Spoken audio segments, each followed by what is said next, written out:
And joining me now is Democratic Congressman Henry Cuellar of Texas, and also with us, Republican Congresswoman Nicole Malliotakis of New York. Congressman and Congresswoman, both of you, thanks for joining us tonight.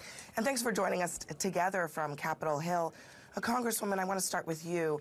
The Wall Street Journal is calling this bill that's being considered right now the most restrictive migrant legislation in decades. My question to you is, do you support it?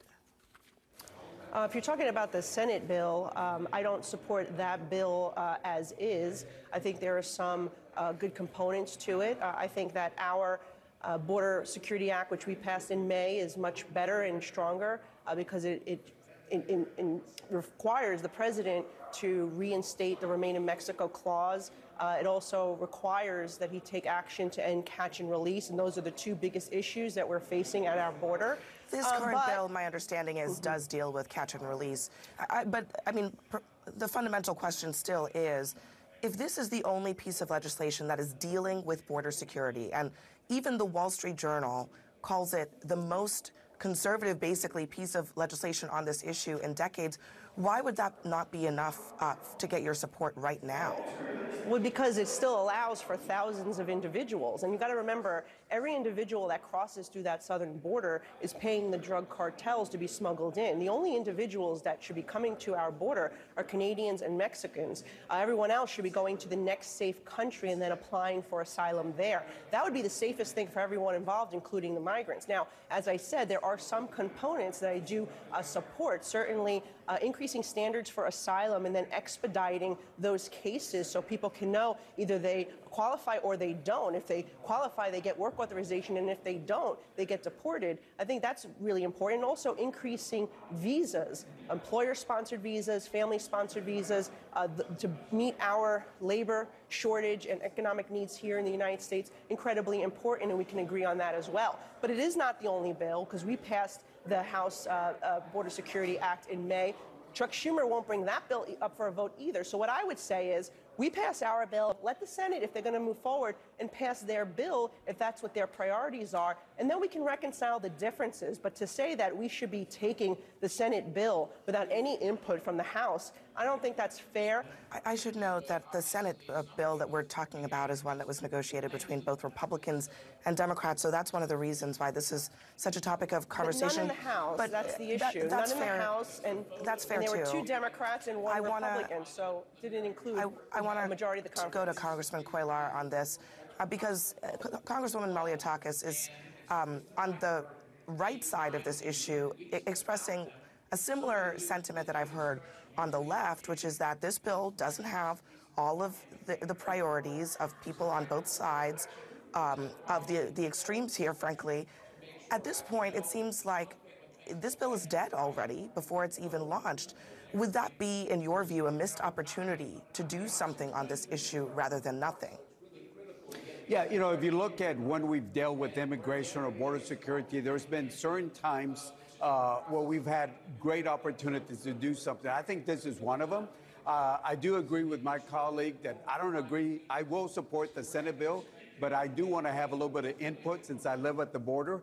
And I think we can work out some differences, but you're right.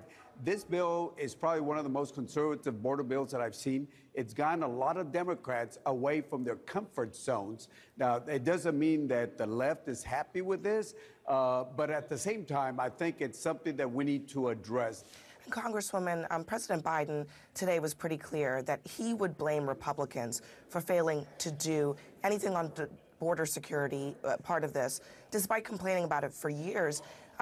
Given that this is a rejection of quite a lot of border security measures, isn't he right? Look, as I said, we are looking for a solution, but it has to be between both the House and the Senate. Not that the Senate gives us something where we have no input and doesn't fully address the issue. And President Biden knows that he has authority right now to end this crisis today. He created it via executive order. He passed 60 policy changes, and that's why we have this mess that we have today. We never had under any other president, Republican or Democrat. So quite frankly, he, with the current authority he has, can end catch and release. He can make sure that people apply from the next safe country and not take this treacherous journey and pay the drug cartels. He has the ability to do this right now. We don't even need legislation. The only reason but hold on a second, because the only reason I do we're have to looking ask you, though, why won't Congress just do their jobs? I don't understand we did do why. our job, I don't understand Abby. why the answer is always President Biden should just do it. It is also Congress's responsibility. Why Abby, won't the both laws the on House the and the book- Senate come together to come with The legislation question should be that can why actually won't President? pass?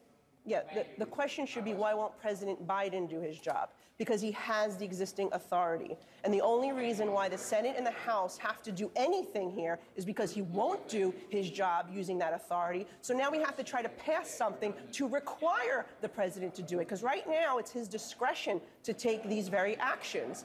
Congressman Cuellar, I want to bring you into this because both you and the Congresswoman are actually complaining about the same thing fundamentally, which is that the process here that congressional leaders took was one that did not involve adequate consultation, perhaps with border states or with the House.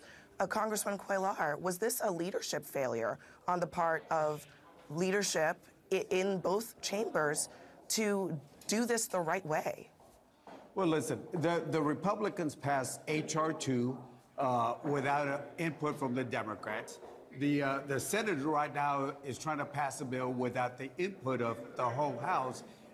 If we let the process work, we can sit down because I've looked at H.R. 2 and I've looked at the border bill, not read every single page, but the general concepts. There's actually a lot of points that we agree on. We do agree.